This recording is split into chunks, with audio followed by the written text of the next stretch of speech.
Hello dear friends, so once again welcome back to my YouTube channel. प्यारे बच्चों, बहुत बहुत आभार आप सभी के लिए and thank you so much. सबसे पहले मैं बात करने वाला हूं आज। बहुत सारे बच्चों की एक क्वेरी थी कि सर एमआर के बारे में बहुत सारे डाउट्स थे कि एमआर क्या होता है, नेवी एमआर की वैकेंसी क्या है, सर एमआर की से किस पोस्ट पर नौकरी लगती है। बहुत सारे डाउट्स एमआर से रिलेटेड बच्चों के बने हुए हैं। नेवी एमआर मैट्रिकुलेशन जो रिक्रूटमेंट होता है, मैट्रिक जो रिक्रूटमेंट है, उससे रिलेटेड बहुत सारे डाउट्स हैं बच्चों के। आज एक एक डाउट्स मैं आपके बिल्कुल क्लियर कट करने वाला हूं। बस एक ही निवेदन है आपसे कि प्लीज वीडियो को स्किप मत करिएगा। एक एक सारे डाउट्स आपके आज क्लियर हो जाएंगे कि एमआर क्या होता है, योग्यता क्या होनी चाहिए, सिलेबस क्या है, सैलरी कितनी है, आयु कितनी है, एग्जाम पैटर्न कितना है, और स्टेट वाइज कट ऑफ वगैरह ये क्या होते हैं, पोस्ट कौन कौन सी होती हैं। एक एक एक्यूरेट चीज पर मैं बात करूंगा और ये फुल इंफॉर्मेशन होगी। बहुत ही इंफॉर्मेटिव वीडियो होगा, बहुत इंफॉर्मेटिव, जो शायद आपने अभी देखा नहीं होगा। तो मैं आपको क्लियरली बता देता हूं। सबसे पहले इंपॉर्टेंट चीज, सबसे इंपॉर्टेंट क्या है मेरे प्यारे बच्चे, ध्यान से सुनते चलिएगा। सारे डाउट्स आज आपके एमआर से रिलेटेड क्लियर हो चुके होंगे। सबसे पहले नेवी एमआर क्या होता है। नेवी एमआर की वैकेंसी बहुत जल्दी आने वाली हैं, 2024 के लिए आने वाली हैं। और ये बहुत इंपॉर्टेंट है कि सर 10th से ही आपको नेवी में ज्वाइन करने का मौका है। ये बहुत ही गोल्डन अपॉर्चुनिटी है। मेल और फीमेल दोनों के लिए वैकेंसी आती हैं प्यारे बच्चे, मेल और फीमेल दोनों के लिए वैकेंसी आती हैं। पिछली बार वैकेंसी 100 थी, लेकिन जो भी वैकेंसी पहुंचेंगी वो लगभग 300 के आसपास पहुंचेंगी। पिछली बार जो वैकेंसी थी वो 100 थी, और जिनमें से फीमेल की जो वैकेंसी थी वो 20 to 30 वैकेंसी थी फीमेल के लिए। 10th पास केवल क्राइटेरिया है, कोई भी एक्स्ट्रा क्राइटेरिया नहीं है प्यारे बच्चे। केवल 10th पास क्राइटेरिया, 10वीं पास होना चाहिए, कोई भी परसेंटेज का क्राइटेरिया नहीं है। कोई भी केवल 10th पास चाहिए। आपके 34% भी हैं तो भी आप इलिजिबल हैं। कोई 50% या ऐसा कोई भी क्राइटेरिया नहीं है। जो भी अनमैरिड है और मेल या फीमेल है वो इसके लिए अप्लाई कर सकता है। अग्निवीर के तहत इसको रखा गया है। ये भी नेवी एयरफोर्स की तरह ही अग्निवीर नाम से जानी जाएगी। मैट्रिकुलेशन रिक्रूटमेंट बोला जाता है एमआर को।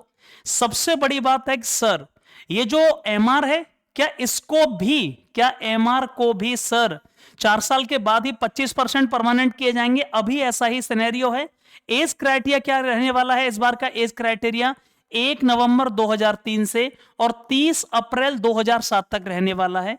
1 नवंबर 2003 से 30 अप्रैल 2007 तक रहने वाला है। वीडियो को स्किप मत करना, एक एक डाउट क्लियर करूंगा, अभी आगे भी इसके बहुत सारा है। 1 नवंबर 2003 से 30 अप्रैल 2007 के बीच में अगर आपकी डीओबी है, 100% आप इलिजिबल होंगे। जो बहुत जल्दी फरवरी के लास्ट मार्च के फर्स्ट वीक तक जो वैकेंसी कंफर्मेशन हो चुकी होंगी। अग्निवीर की तरह इसको 4 साल का टेन्योर माना गया, 4 साल का टेन्योर है, और आफ्टर 4 साल बाद 25% इसमें से परमानेंट कर दिए जाएंगे on the basis of your performance. Clear हुआ? सिलेक्शन प्रोसीजर क्या होता है? सिलेक्शन प्रोसीजर 2 स्टेज में होगा। एक होगी स्टेज फर्स्ट और एक होगी स्टेज सेकंड। सबसे पहले हम चलते हैं सर स्टेज फर्स्ट में क्या होता है। स्टेज फर्स्ट आपका ऑनलाइन एग्जामिनेशन होगा। ऑनलाइन का मतलब हुआ कंप्यूटर बेस्ड एग्जामिनेशन। ऑनलाइन कैसे कहते हैं? कंप्यूटर बेस्ड एग्जामिनेशन होगा, इस बात को याद रखिएगा। सीबीटी कंप्यूटर बेस्ड एग्जाम होगा। 30 मिनट का समय दिया जाएगा आपको, 50 क्वेश्चन दिए जाएंगे। 30 मिनट में आपके 50 क्वेश्चन होंगे। और इंपॉर्टेंट क्या है सर, 2 सेक्शन होंगे जिसमें से क्वेश्चन आएंगे। एक होगा साइंस एंड मैथमेटिक्स, एक ही करके इसका नाम है। एक होगा general awareness. Sir negative marking होगी 1/4 की। बाइलिंगुअल पेपर आएगा, दोनों में पेपर होता है, हिंदी अंग्रेजी दोनों में पेपर होगा। नेगेटिव मार्किंग होगी 1/4 की। यार आपके 4 क्वेश्चन आपने गलत किए हैं तो आपका एक सही क्वेश्चन और काट लिया जाएगा। सर जनरल अवेयरनेस जो होती है उसके सबसे ज्यादा क्वेश्चन होते हैं, बिना इसके सिलेक्शन नहीं हो सकता। 25 क्वेश्चन होते हैं जनरल अवेयरनेस के, 25 क्वेश्चन। और जो मैथमेटिक्स के होते हैं लगभग 12 क्वेश्चन। जो यहां नॉन टेक्निकल मैथ की बात कर रहा हूं मैं, जो बेसिक अर्थमेटिक होता है। और सर साइंस के जो क्वेश्चन होंगे वो 13 क्वेश्चन होंगे। याद रखिए इस बात का, ये जनरल साइंस होती है जो 10th लेवल की फिजिक्स हो गई, केमिस्ट्री हो गई, 10th लेवल का बिल्कुल ठीक है। और ये जनरल अवेयरनेस है, हिस्ट्री पॉलिटी और इससे रिलेटेड, ठीक है ना, जो घटना है करंट अफेयर्स वगैरह। स्टेट वाइज कट ऑफ जाती है और सेक्शनल कट ऑफ अलग अलग, हर सब्जेक्ट में अलग अलग दोनों सेक्शनों में पास होना पड़ता है और overall state wise cut off जाएगी। अलग अलग राज्य की अलग अलग कट ऑफ जाती है प्यारे बच्चे, अलग अलग राज्य का अलग अलग कट ऑफ होगा स्टेज फर्स्ट के लिए, अलग अलग राज्य का अलग अलग कट ऑफ होगा स्टेज फर्स्ट के लिए, और अलग अलग जो सेक्शन है जैसे साइंस और मैथमेटिक्स है इसमें अलग से कम नंबर लाने हैं, और जनरल अवेयरनेस में भी कम से कम सेक्शनल कट ऑफ भी आपको पास करना है, ओवरऑल कट ऑफ भी पास करना है, और जो ओवरऑल कट ऑफ होगा वो होगा स्टेट वाइज। जो ओवरऑल कट ऑफ होगा वो क्या होगा, वो होगा स्टेट वाइज। अब बात आती है सर जो स्टेज फर्स्ट को क्लियर करेंगे उनका स्टेज सेकंड होगा, और स्टेज सेकंड कहां होगा, वहीं जाकर होगा नेवी के सेंटरों पर ऑफलाइन एग्जाम होगा। जो स्टेज फर्स्ट को क्वालिफाई कर लेंगे, स्टेज फर्स्ट केवल क्वालिफाइंग नेचर की है, उसके मार्क्स सेट नहीं होंगे, जो फाइनल मेरिट लिस्ट बनेगी वो स्टेज सेकंड के आधार पर बनेगी, और इसका एग्जाम ऑफलाइन एग्जाम होगा। ऑफलाइन का मतलब सर जहां नेवी आपको स्टेज सेकंड के लिए बुलाएगी, जिसमें कि फिर से रिटन होगा दोबारा से, जिसका सिलेबस वही है रिटन का, और फिर से पीएफटी मतलब फिर का मतलब जो रिटन के बाद पीएफटी होगा फिजिकल, और जो पीएफटी क्लियर करेंगे उनका क्या होगा, उनका मेडिकल स्टैंडर्ड होगा या मेडिकल शुरू होगा, इनिशियल जो मेडिकल है। सर रिटन दोबारा से रिटन होगा इसमें, हाँ दोबारा से ऑफलाइन रिटन होगा वहीं सेंटर पर जाके, उसका सिलेबस भी बिल्कुल सेम है जो कि स्टेज फर्स्ट का है, ठीक है। उसके तुरंत बाद बीएफटी कराया जाएगा, और जो पीएफटी क्लियर करेंगे उनके बाद में उनका मेडिकल होगा, ठीक है ना। अब फिजिकल में क्या क्या मांगा जाता है, जो मेल के लिए रनिंग है वो 1600 मीटर है 6.5 मिनट में, फीमेल के लिए जो रनिंग है वो 8 मिनट में 1600 मीटर है। मेल के लिए स्क्वाट्स 20 हैं, उठक बैठक बोलते हैं इनको, और फीमेल के लिए स्क्वाट्स प्यारे बच्चे 15 हैं। पुशअप्स मतलब दंड बोला जाता है, मेल के लिए 12 हैं, फीमेल से पुशअप्स नहीं कराई जाते हैं। सर मेल के लिए जो सिटअप्स बिल्कुल नहीं है, लेकिन फीमेल के लिए जो सिटअप्स हैं वो 10 हैं, ठीक है ना, इस बात का याद रखो। सर रिटन एग्जामिनेशन 2 बार होता है, हाँ एक बार फर्स्ट एक सेकंड, लेकिन ये ऑफलाइन होगा वहीं जाकर सेंटर पर। इसका सिलेबस वही होगा जो सिलेबस फर्स्ट का है बिल्कुल इनिशियल, उसके बाद में मेडिकल एग्जामिनेशन होगा, मेडिकल उन्हीं का होगा जो पीएफटी क्लियर कर चुके होंगे।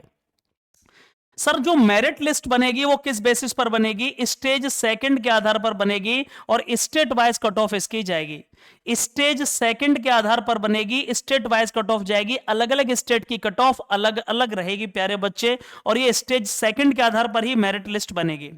पिछली बार ओवरऑल लगभग एग्जांपल बता दूं तो 50 में से आपको 30 नंबर से ऊपर लाने होंगे तो आपका सिलेक्शन फाइनल में हो जाएगा। यदि स्टेज सेकंड में आपके 50 में से 30 नंबर आ गए तो आपका फाइनल सिलेक्शन हो जाएगा, मतलब 30 नंबर लाने 50 में से आपको। स्टेज सेकंड में स्टेज फर्स्ट के मार्क्स फाइनल मेरिट लिस्ट में नहीं जुड़ेंगे, वो केवल इसलिए होंगे क्वालिफाइंग नेचर के, जिससे कि आप स्टेज सेकंड के लिए आपका नाम आ सके। और जो फाइनल मेडिकल एग्जामिनेशन होगा वो उड़ीसा के चिल्का में होगा, और वहीं आपकी ट्रेनिंग शुरू होगी। स्टेज सेकंड में जो क्लियर कर चुके होंगे उनकी लिस्ट आ जाएगी, फाइनल मेरिट लिस्ट आ जाएगी मेडिकल के बाद में, और जिनका नाम स्टेज सेकंड में होगा वो समझ लीजिए उनकी ज्वाइनिंग हो गई।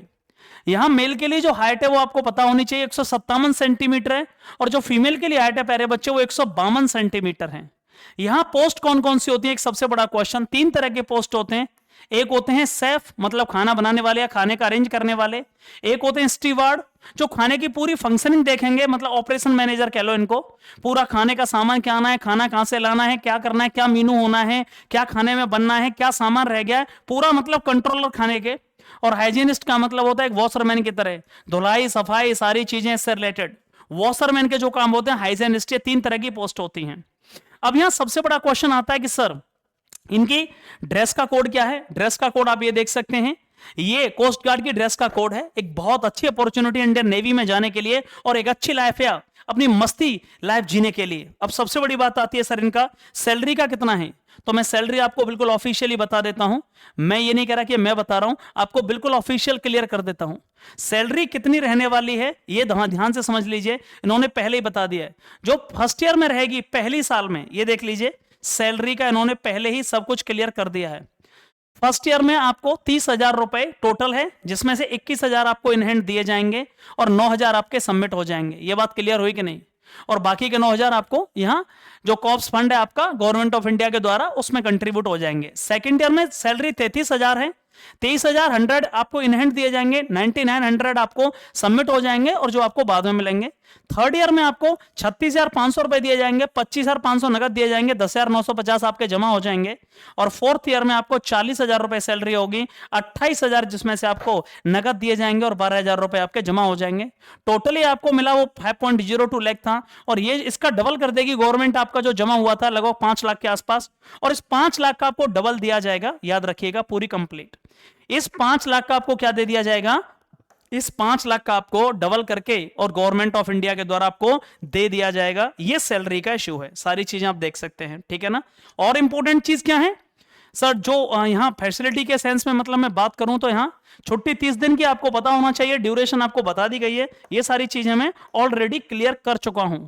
तो कोई भी डाउट जो आपका नेवी से रिलेटेड, एमआर से रिलेटेड यहां रह गया हो, प्लीज आप मुझे कमेंट बॉक्स में बताइए। वीडियो कैसा लगा प्लीज ये भी जरूर बताइएगा, और किसी भी तरह का कोई डाउट हो वो। हाँ, एक लास्ट डाउट और रह गया है, क्या सर एमआर से मार्कोस कमांडो बन सकते हैं? क्या नेवी में एमआर से मार्कोस कमांडो बन सकते हैं?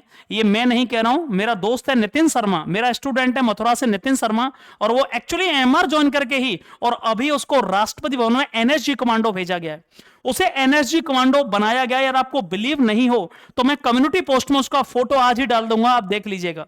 कम्युनिटी पोस्ट में उसका फोटो आ जाएगा और वो आज ही मैं अपलोड कर दूंगा, आप उसे देख सकते हैं, कोई दिक्कत नहीं होगी। वो एनएसजी कमांडो बना हुआ है एमआर से ही। So thank you so much and Jai Hind and love you all.